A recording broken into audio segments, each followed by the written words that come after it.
皇后之尊，与地齐体，供奉天地，只承宗庙，母临天下。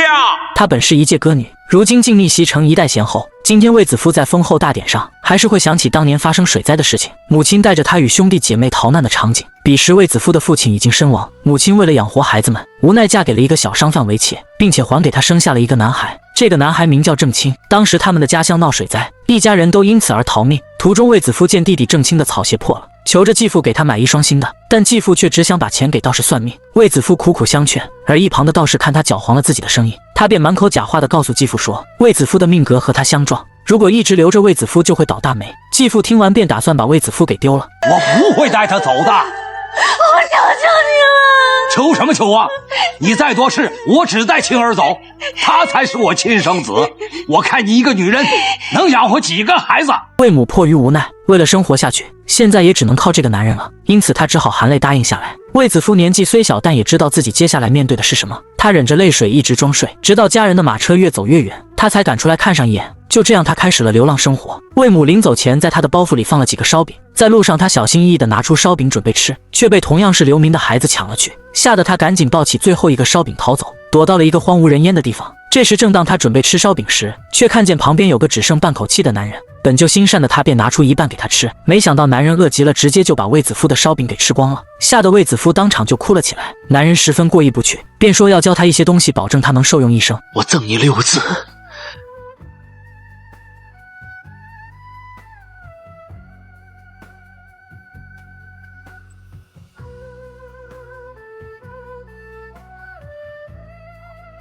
这6个字与你夫子所教的融会贯通，你将会一生受用。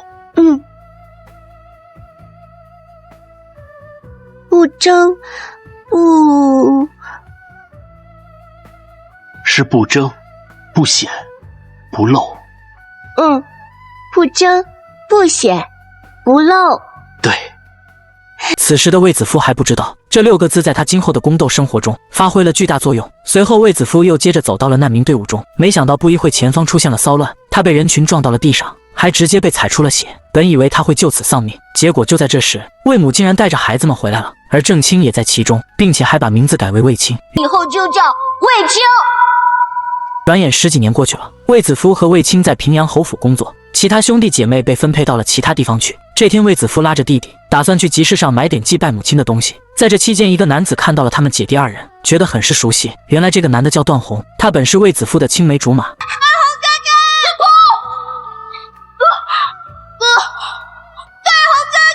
不管你到哪里，我都会找到你。两人因为那场水灾分散了10几年，而这10几年来段宏也没能忘记他，一直在到处打听。今天看到这个女孩很像卫子夫，他本想上去问问，但却被朋友一把拉走了。这边卫子夫买完东西后想去老屋祭拜母亲，却看到前方的车队差点就要撞到孩子们，卫子夫就急忙赶去护住他们。而卫青见姐姐有危险，于是赶忙将马踢开，这一踢就让马车里的韩延摔了个狗吃屎，接着站起身来就要将他们姐弟俩拿下。卫青见状就立马拉着卫子夫逃走，怎料他竟闯到了当今大臣的房间里。打扰3位，求借地方一避。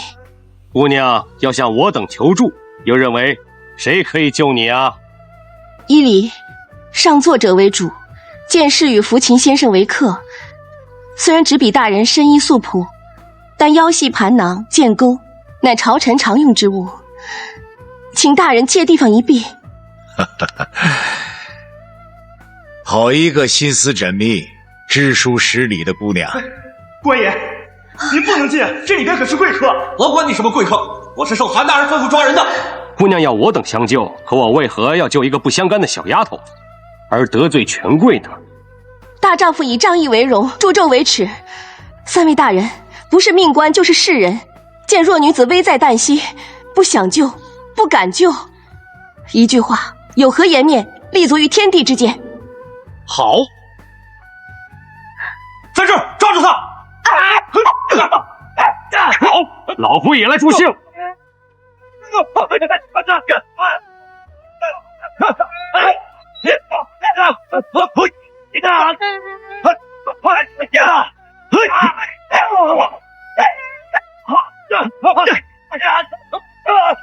又打闹又弹琴，吵得我都不知道该写什么了。一句窦丞相在此，谁敢动手？窦丞相，小人冒犯了。官兵们一看是当今丞相，便识趣的离开了。随后卫子夫便诚恳地向他们道谢：“民女谢丞相与两位侠士相助。”姑娘要怎么谢我们呢？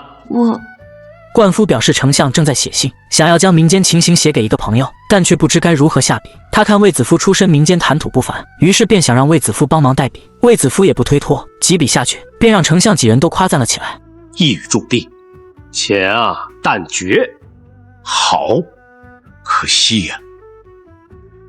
苦饥寒，如今晚，就差没把寒烟二字写上去。关老弟，这6个字远不止于寒烟呐，说尽了权贵欺民的霸道，黎民无奈的凄凉。随后卫子夫便先行告退。此时段宏才想起来还没问他的名字。姑娘，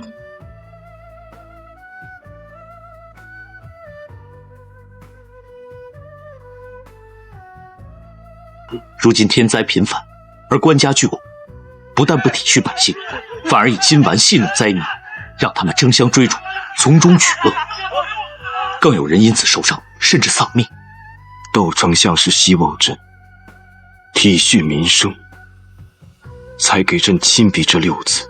陛下恕臣直言，这6字并非是窦丞相亲自书写，是你，是一个民间女子。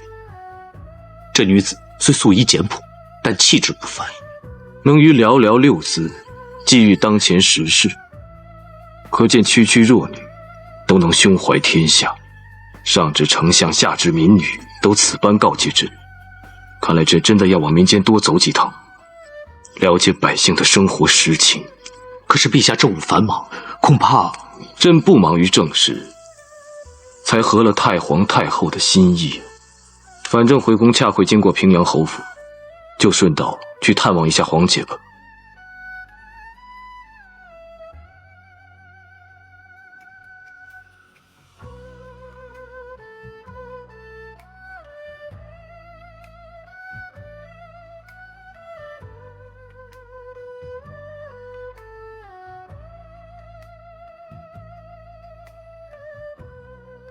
弟弟，你是想着那个不知何名何姓、何乡何里的女子呢，还是觉得姐姐这里菜肴不周，女乐不能悦人耳目啊？朕是想着，一个民间女子都能心怀民间疾苦，朕这个皇帝该如何去当，才能无愧于心？既然你来姐姐这里，就该把一切烦心事丢开，否则的话就枉费了姐姐的一番心思了。姐姐为朕解闷，朕很感激。只是此时此刻，欢歌乐舞，烦惹愁绪，点滴清音便已足够。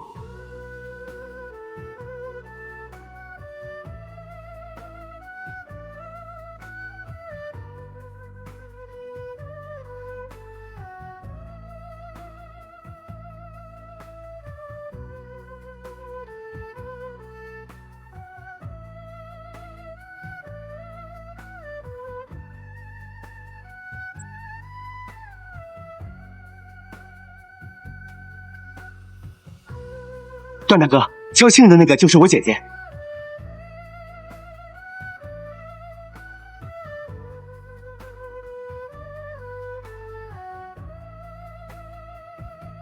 皇上不悦。